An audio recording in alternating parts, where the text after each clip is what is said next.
Students, how are you. आज का हमारा टॉपिक है प्रेजेंट इंडेफिनिट टेंस और सिंपल प्रेजेंट। स्टूडेंट्स, मैं आप लोगों को ये एश्योर कराना चाहता हूँ, यदि ये वीडियो आपने लास्ट तक देख लिया तो प्रेजेंट इंडेफिनिट टेंस के बारे में आपको कोई भी परेशानी नहीं होगी और आप आसानी से अपनी इस टेंस के सेंटेंसेस बना सकते हैं। तो चलिए स्टार्ट करते हैं। इन वाक्यों के अंत में ता है, ती है और ते है आता है बच्चों।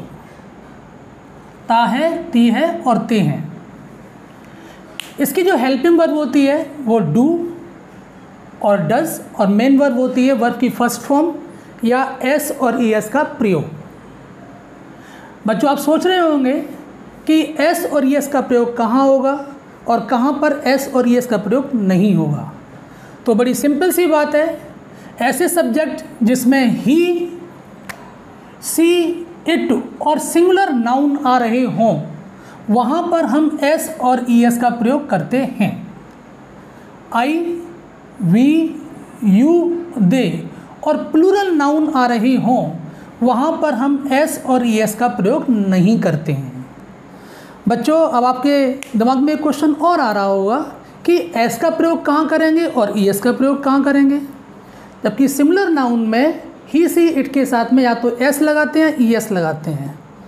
तो ऐसे वर्ब जिनको हम एस एच से ख़त्म करते हैं वहाँ पर ई एस आता है, सी एच से ख़त्म करते हैं वहाँ पर ई एस आता है, और ओ पर ख़त्म करते हैं वहाँ पे भी ई एस आता है, और डबल एस से ख़त्म करते हैं तो वहाँ पे भी ई एस का प्रयोग करते हैं।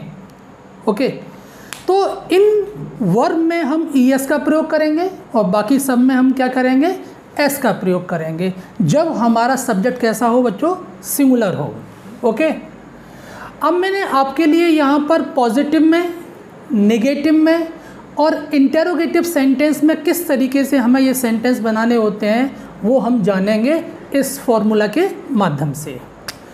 जो पॉजिटिव सेंटेंस होते हैं उसमें सबसे पहले सब्जेक्ट आता है, उसके बाद में वर्ब आती है, उसके बाद में ऑब्जेक्ट आता है, फिर आते हैं अदर वर्ड। सब्जेक्ट की यदि हम बात करें, जैसे मान लो सब्जेक्ट ही है तो he teaches me every day.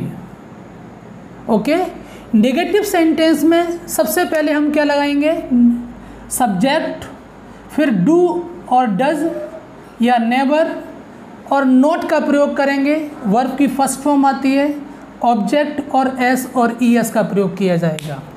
जैसे they do not read the newspaper. बच्चों, यदि हम नेवर का प्रयोग करते हैं तो नेवर का प्रयोग कभी नहीं के लिए किया जाता है। तो नेवर में क्या होता है, जब हमारा सब्जेक्ट सिंगुलर होता है तो हम एस और ई एस का प्रयोग करेंगे। जैसे ही नेवर टेल्स अ लाई, यहाँ पर ही क्या है, हमारा सिंगुलर सब्जेक्ट है और उसके साथ हम एस और ई एस का प्रयोग करते हैं। ओके, अब yes no type interrogative sentence. बच्चों, आप जानते ही हैं यस नो टाइप जो सेंटेंस होते हैं जिनका हमें answer either we get in positive और वी गेट इन नेगेटिव, तो वो सेंटेंस हमारे यस नो टाइप होते हैं। और हिंदी की बात करें तो इन सेंटेंस में सबसे पहले क्या का प्रयोग किया जाता है, जैसे कि क्या वह क्रिकेट खेलता है, तो सबसे पहले डू और डज में से एज अकॉर्डिंग सब्जेक्ट, जो हमारा सब्जेक्ट होता है उसके अनुसार हमें डू और डज का प्रयोग करना होता है। तो ही के साथ हमने डज यूज़ किया, does he play cricket. Okay, इसी तरीके से डब्ल्यू एच टाइप जो इंटेरोगेटिव सेंटेंस होते हैं बच्चों, उनमें हम शुरुआत क्वेश्चन वर्ड से करते हैं। किससे करते हैं, question word, W H type question words. उसके बाद में डज और डू, फिर सब्जेक्ट, वर्ब की फर्स्ट फॉर्म, ऑब्जेक्ट और अदर वर्ड। जैसे कि व्हेन डज रानी प्ले, रानी कब खेलती है, तो यहाँ पर कब जो वर्ड है ये कैसा आ रहा है बच्चों, ये क्वेश्चन वर्ड है। इसी तरीके से इंग्लिश ग्रामर में कुल मिला के 11 क्वेश्चन वर्ड होते हैं, जो एच से स्टार्ट होते हैं 3 और डब्ल्यू से स्टार्ट होते हैं 8। ओके, देन आप बात करते हैं इसके रूल्स के बारे में। तो कहाँ कहाँ पर प्रेजेंट इंडेफिनिट टेंस का प्रयोग होता है? To express a habitual action, जो हैबिचुअल एक्शन को दिखाने के लिए, मीन्स आदत को दिखाने के लिए हम क्या प्रयोग करते हैं? इस टेंस का प्रयोग करते हैं। I go to temple daily, मैं टेम्पल रोजाना जाता हूँ। He always speak the truth, वह हमेशा सच बोलती है। हैबिचुअल एक्शन के लिए this is the first use of this tense. The second use of this tense is to express the universal truth, जहाँ पर यूनिवर्सल ट्रुथ दिखाया जाता हो इस टेंस का प्रयोग करते हैं। जैसे the earth moves round the sun rises in the east, these both sentences express the universal truth. Okay, to express a situation और फैक्ट दैट इज परमानेंट, कोई ऐसी स्थिति को दिखाने के लिए जो परमानेंट है, वहाँ पे भी इस टेंस का प्रयोग किया जाता है। Like my house is faces north, okay, and this road leads to Ambala.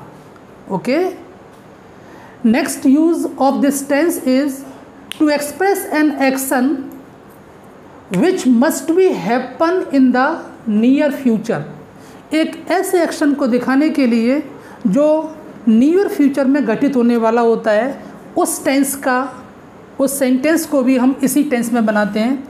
Ravi goes to England next year and we leave at 7 AM tomorrow. Okay, this both sentences express an action, okay, which is going to happen in near future. Next use of this tense is to read और write a subordinate clause when the main clause refers to future। इसमें दो clause आते हैं बच्चों। एक clause तो होता है सबऑर्डिनेट क्लॉज और एक होता है मेन क्लॉज। तो जो मेन क्लॉज होता है वो तो हमारा किस में आता है? वो आता है हमारा फ्यूचर टेंस में, और जो सबऑर्डिनेट क्लॉज होता है वो हमारा आता है प्रेजेंट इंडेफिनिट टेंस में। If you come, this is the subordinate clause, and we shall be happy, this is the what? main clause।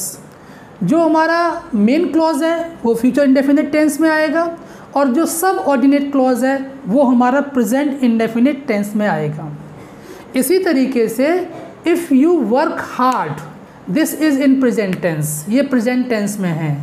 You will pass, ये हमारा क्या है? ये फ्यूचर में है, ये हमारा मेन क्लॉज है, और ये हमारा सब ऑर्डिनेट क्लॉज है। ओके, इसी तरीके से ये हमारा सब ऑर्डिनेट क्लॉज है, and this is the main clause. तो these are the uses of what? Present indefinite tense. Once more time I am repeating, the first one is habitual action, the second one is universal truth, the third one is to express the fact which is permanent, and the fourth one is an action which must be happen in the near future, and the last one is, okay, to read and write subordinate clause when the main clause refer to future tense।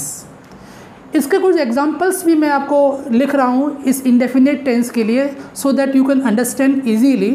okay, they like to read play, this is in present indefinite tense।